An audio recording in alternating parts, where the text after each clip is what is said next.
The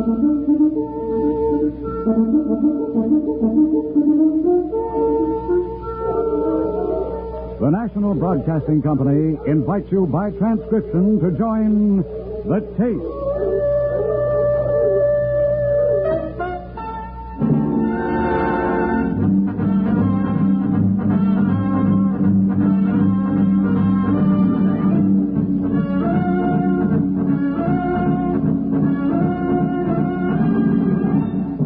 In the animal world, there is the hunter and the hunted, hound and fox, hawk and sparrow, cat and mouse. We in the topmost species have also joined the hunt. But who is to judge precisely which of us are hounds or foxes as we enter the chase?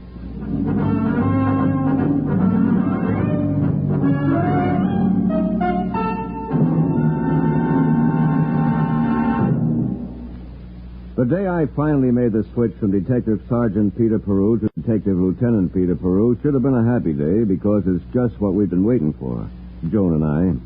The promotion. Oh, how we chased that promotion.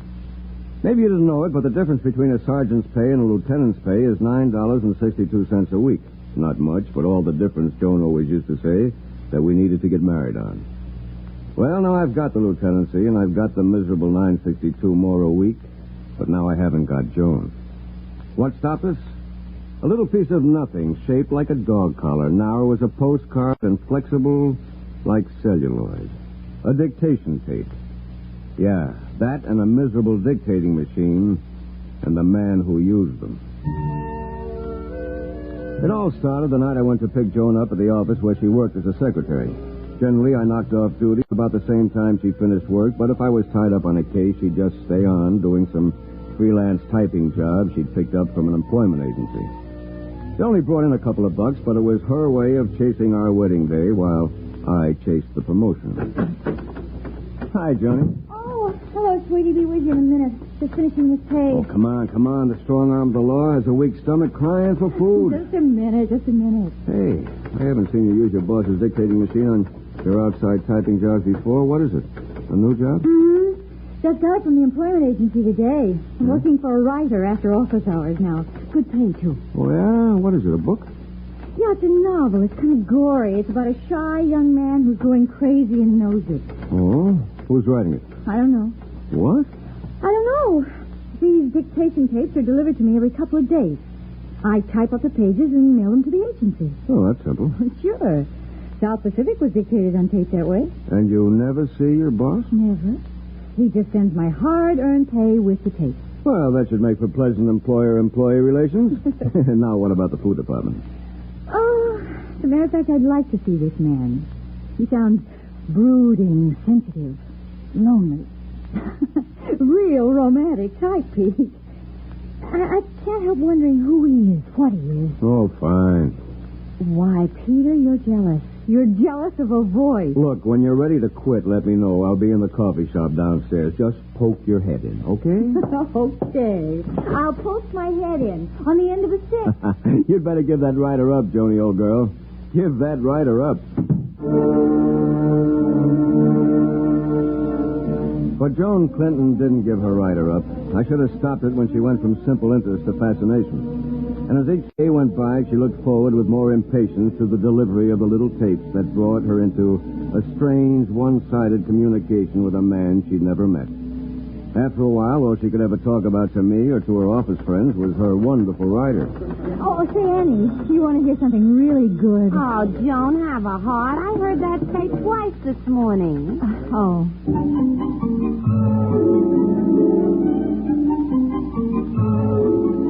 Still hearing from your writer, huh?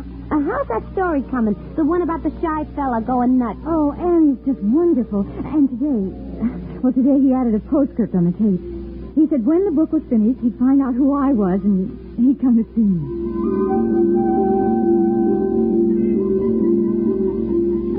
Last night I typed up 27 pages, and on each tape I listened to, he sounded chipper and cheerful and happy. Oh, he was so gay, just like a little boy.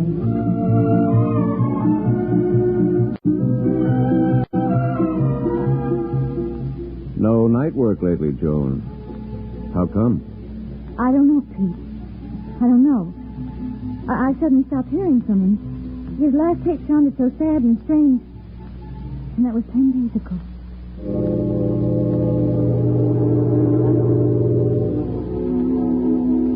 I don't mind telling you that I was glad. Yeah, I'm no Gregory Peck, you know. I'm not even a fair Humphrey Bogart for looks. But when a guy finds himself competing with a voice coming off a dictation tape for his girlfriend, it's a little unsettling. So I was glad. Until I went to pick her up a couple of days ago at her office. I had left my partner, Sammy Sampson, in the squad car downstairs. And no sooner did I open Joan's office door... Pete? Oh, Pete, I'm so glad you're here. Joni, what's happened? What's the matter? Listen, Pete, listen to this. I got this tape tonight. The first one in 11 days, and it has something on it that... Oh, wait a minute. I'll turn the dictating machine on. Listen on these earphones. Uh-huh. This should start as a new paragraph chapter. The driving force within him no longer raged. He was calm, for he knew precisely what he must do. He listened for a moment to the foghorns in the bay, and then he opened the shop door. He saw the frightened face of the old man staring up at him. He paused. Then with great precision and almost no effort and absolutely no emotion, I took the sword from under my coat, and with it, I killed him. Well, do you see? Well, what do you want me to see? This man dictated the story saying he listened for a minute to the foghorns and used the word he when he said he opened the shop door and he saw the man. But when it came to the violence, the killing, he said I. I took the sword and with it, I killed him. Joni, what are you driving at? Pete, this man's been writing about someone who's lonely, moody, depressed, about someone who's going mad, someone who kills. He's not writing just about someone. He's writing about himself.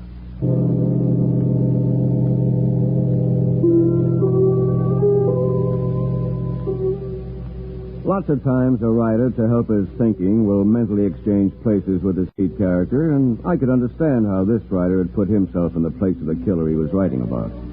That's why the guy on the tape had said I instead of he, that's all.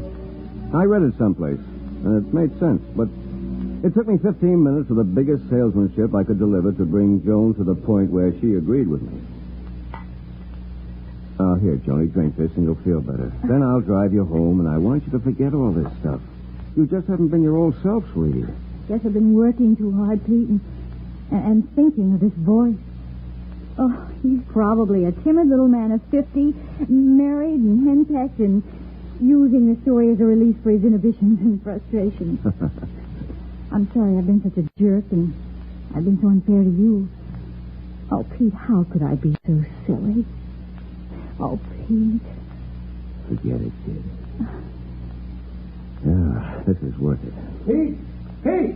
Hurrah! Holy cats. I forgot all about Sammy Sampson. Oh, it's my fault. I'm sorry. Pete! Here, hold this glass, Johnny. Uh-huh. In here, Sam. Pete, I just picked up a general alarm on the squawk box in the car. What is it? Murder. Where? On the waterfront. An old man killed with a sword.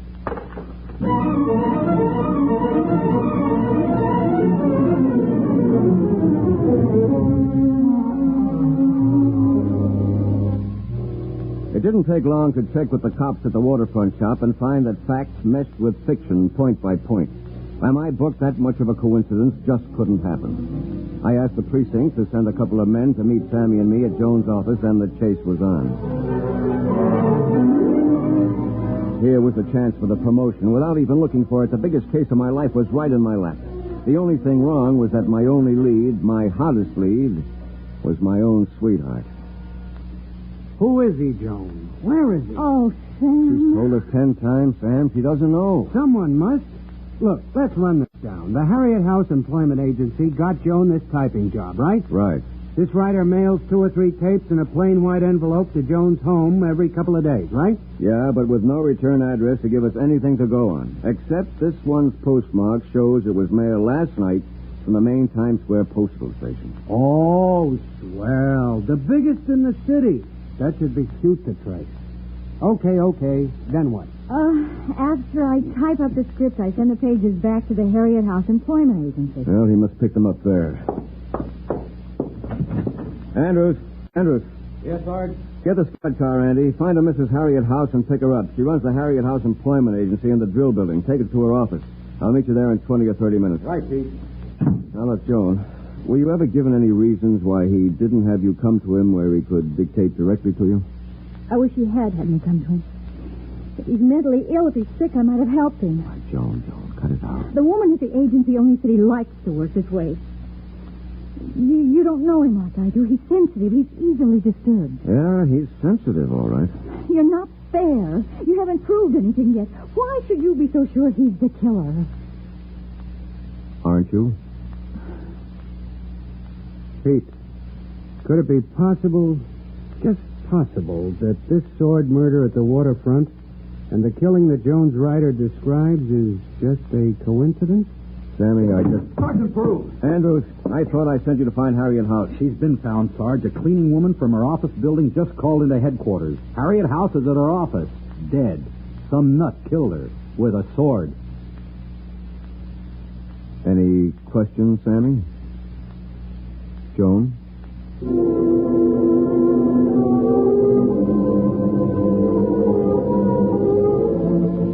The once whitewashed walls and ceilings of the Harriet House Employment Agency would have to be whitewashed again. The job that was done there had certainly been that of a madman, but a madman who undoubtedly had lucid moments, because the file folder that had held the scripts Joan Clinton had so carefully typed was found next to the destroyed body of Harriet House. Empty. She's been dead for some time, even before the waterfront killing. He's had a busy day. You know, this guy may have shown no outer symptoms of paranoia at all for weeks. And then maybe something happened yesterday or the day before, and off he went. Pete, I've been through this joint from top to bottom, and there's not a single piece of paper, a note, anything that leads to this guy. Hey, you missed this. What? A dictation tape. It was halfway under the desk. Let's see what it says. Yeah, plug that machine in, will you, Sammy? Okay. You got it on right, Pete? Wait a minute. There it is. It's all right. Dear Mr. Arthur, my name is Joan Clinton, and I'm the Miss Whoever you are who's been typing up your book. Holy cats, it's Joan. After listening to your voice for so long, I thought you might want to hear mine. I hope I'm not being presumptuous. I'd like to tell you that I think your book is going to be a really fine one. And I hope that once it's completed, we might meet for a drink to celebrate. I haven't received any tapes from you in over a week. And I hope those headaches that you mentioned from time to time haven't incapacitated you. If there's anything I can do to help, I wish you'd let me know. Good night. Pete, is she in love with him? Is she in love with the voice? If she's holding out on us... Keep your shirt on, Sammy. That was sent before tonight. She must have thought he'd pick it up when he came for his script. Let's get back to Jones' office. Pete, I wonder if he did pick it up and listen to it before he left here. Yeah. I wonder.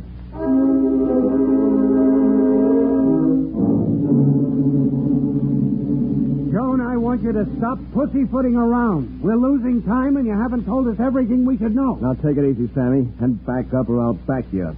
If you think I'll watch you give Joan a going over, you're nuts. You listen to me, Peru. There's a maniac loose somewhere out there, and also out there are lots of men, women, and children. People are in line for murder if we don't get that killer first.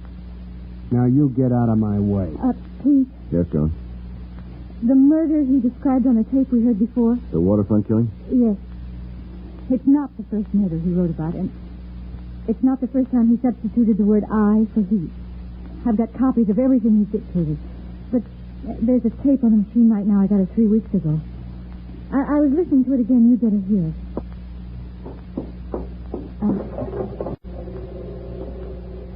Hello, Princess. This will be short. I'm tired. The headaches again. Ready? When the ferry docked, the boy got off with the rest of the passengers. But he was able to keep himself hidden as he followed the girl home. At her door, I stopped her.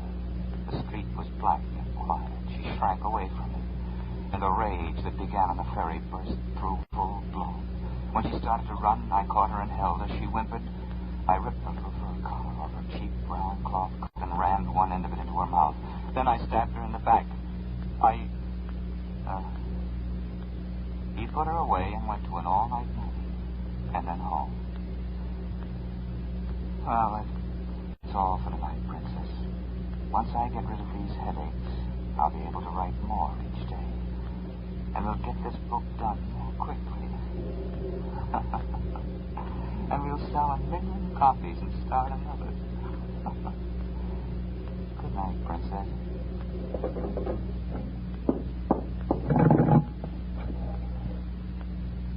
Operator, get me police headquarters. Give me homicide. Hello, Johnny, this is Pete Peru. I want this unfast. See if you have a card in your unsolved murder file. Victim, young girl, blonde, wearing a brown cloth coat with fur collar at time of death. Stabbed in the back. Oh, about 3 weeks ago. Call me back. Yeah, thanks. Pete, do you think he might be planning another killing like it? He wrote the Waterton killing before he committed it, you know. He didn't write about Harriet House before he killed her, did he? A habitual criminal has a definite pattern. You can follow it. How can you anticipate what a madman will do? I don't know. Hello. Yeah, Johnny, this is Peru. Shoot. Got it. Thanks. What is it, Pete?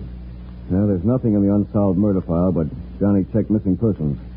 They reported a blonde girl of 19 disappeared 3 weeks ago, Muriel Graham. She was last seen alive by some friends who put her on the New Jersey-New York ferry. She never got home.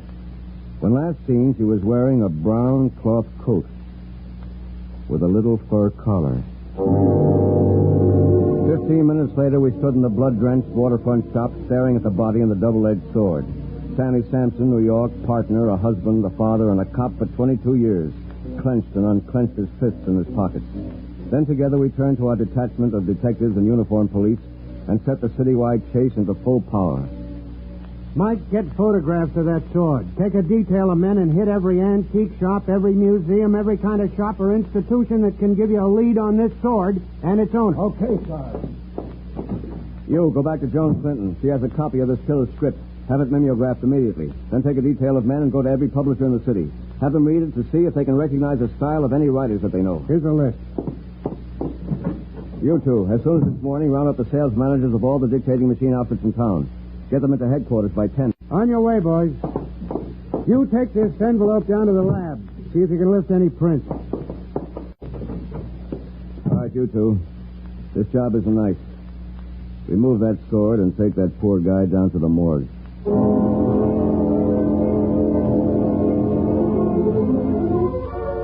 A homicidal maniac was loose and raging in a city of 7 million. But by noon, the manhunt had blanketed the city.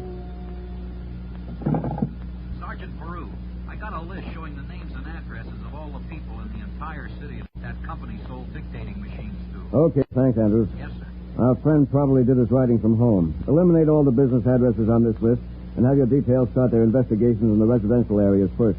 Check the salesmen. See if they recall selling dictating machines to anyone who might be a writer. Gotcha.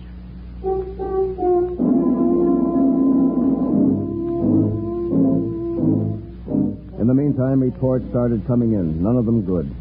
The detectives covering the antique shops got a lot of offers from dealers to buy the sword when it was found, but none of them had ever seen it before.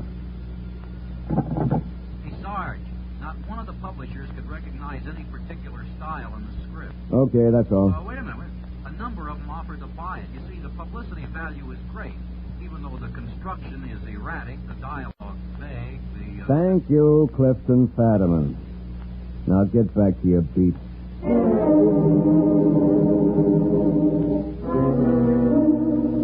The chase continues through the rest of that day and the night. The populace of all the 5 boroughs in the city, not knowing where the killer prowled, cleared the streets by nightfall. It was a Jack the Ripper panic. Nightclubs, theaters, and movie houses lost business, and the papers screamed. And to Sammy Sampson, myself, and the other jokers on the job, on duty and off duty were only figures of speech. Then we got our first break. The killer contacted Joan Clinton. I got it in the late mail. A tape. Where's the envelope it came in? Here. Mail last night. There's your postmark, Sammy. Ansonia Postal Station. That's almost in the center of town on the west side. Yeah. That section runs from about West 59th Street to West 74th or 75th Street. And from Fifth Avenue to the North River. Hello, homicide. Johnny, Peru. Get on this right away. Get that list of people who bought dictating machines in the city. Get it narrowed down to just those people in the Ansonia section of Manhattan. I want that list. Then call in men working on the antique shops, the ferry boats, the Navy Department. All the men we've got on the case. Put them all in the Ansonia section. One of the people in that area using a dictating machine is our man. Right. Pete, listen to this. This is the tape Joan got. Thanks for your little speech, Princess. I listened to it. You're very kind. I'll poem for you. Oft in dreams, tender and smiling, thy fair face cometh to me. Oft in dreams, thy lips beguiling, murmur soft, you love but me. Oh, my beloved one, you love but me. Joan, listen, I don't know how I let you get into this, and I don't know what the score is between you and me right now, but there's a murderous family, and I have got to find. But for you, there's a lunatic lover you've got to stay away from. I'm putting some cops near your house. He may try to get to you. If he does, I don't know if he'll try to love you or kill you. But it can be easily both.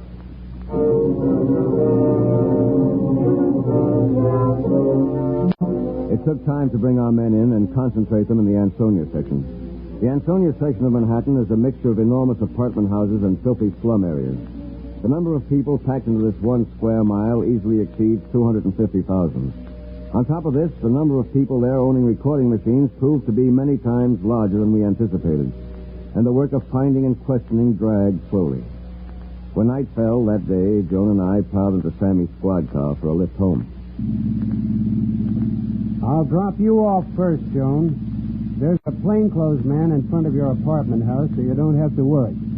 But keep your door locked and stay near a phone. If this guy doesn't go berserk again tonight, I think we'll have him by morning.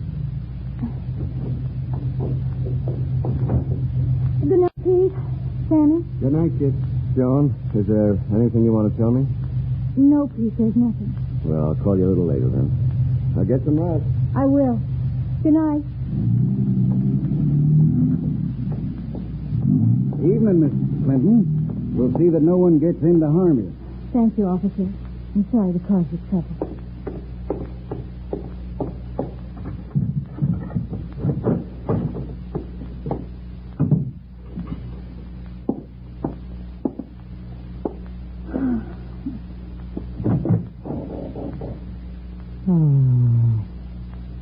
Hello, Princess.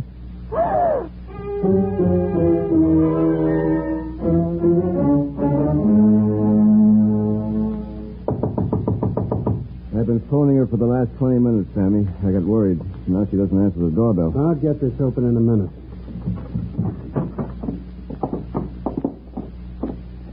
She's not in the bedroom. She's not here. Well, look, her bag is still here. So's her coat. Those couch pillows half on the floor. May have been a struggle. Where's the cop you had on duty? He's checking the basement. Oh, here he is. I'm sorry, Sergeant.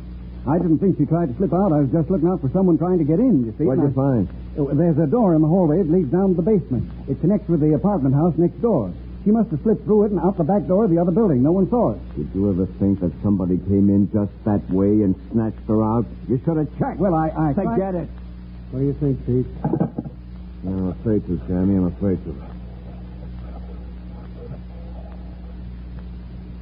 Hello, homicide. Johnny, I want you to put out a description alarm for Joan. What? Go ahead. Holy cat, when? Listen, get all the prowl cars in that district to converge on that block and tell them to be on the lookout for Joan Clinton. I think he's got her as a hostage, if he hasn't killed her.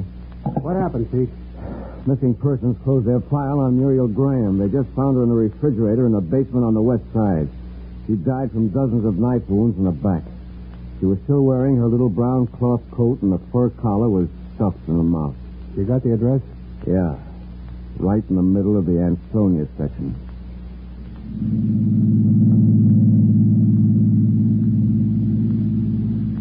With Sammy at the wheel, it took only 4 minutes to get to the broken-down brownstone. The neighborhood was alive with fear and excitement, and the little janitor who found the body of the girl in his basement was telling his story for the 10th time.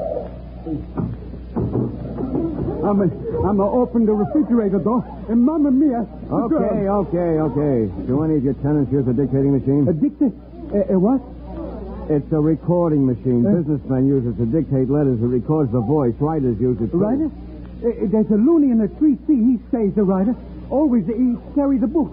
Always talking to himself. Talking to himself? Yeah, lots of times I go past his room. No one is there but him. But he's a talker a mile a minute. That's him. Tom, get that crowd back. Get some men in the back of the building and a couple on those roofs. Sam, you come with me. Now, you two lay back and cover it. Everybody's calling him a lunatic, and he's talking. He's a criminal. Why didn't you tell the authorities about him then? Why? Well, what's the matter? He's no hurt to nobody. Look, mister, you've been a great help, and thanks, but you'd better stay here. Come on, Sam. 3C must be on the next floor.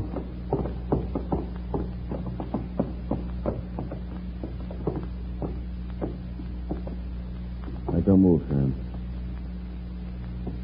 Here he is at the top of the stairs.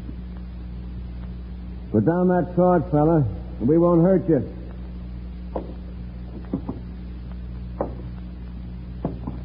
He's coming down, Pete.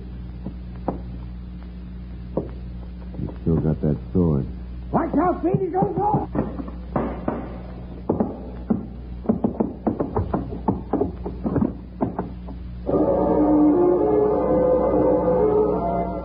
As I stepped over the lifeless body of the killer who terrorized the city, I realized he was only a boy, no more than 23 or 24, and in death his calm face showed none of the violence that had twisted his poor brain.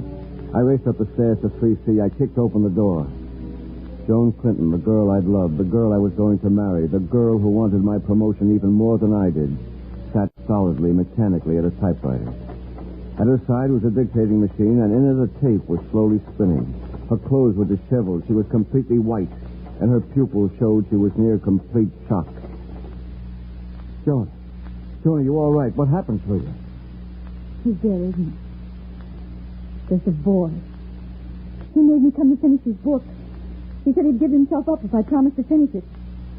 He was completely lucid for a while. Now, everything's settled, isn't it? Joan, he didn't do anything. He didn't hurt you. Hurt me? Hurt me? He was very gentle. Really very tender.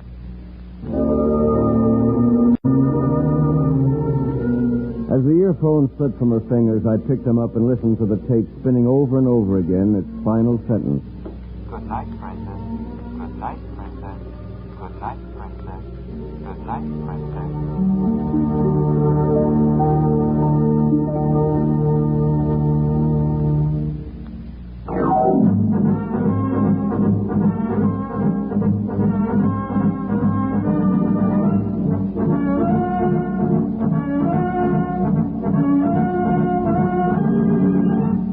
The Chase was created and written for the National Broadcasting Company by Lawrence Clee. In tonight's cast were Grant Richards, Ansie Strickland, Ann Thomas, John Raby, John Gibson, Walter Black, and Guy Rep. The Chase was directed and transcribed by Dan Sutter. This is Arthur Gary speaking. Three chimes mean good times on NBC. In coming weeks, there'll be some changes. Tuesday the 26th marks the return to the Arab Cavalcade of America. Thursday, August 28th, welcome back the King of the Cowboys, Roy Rogers. Return to the Arab Cavalcade of America. Thursday, August 28th, welcome back the King of the Cowboys, Roy Rogers.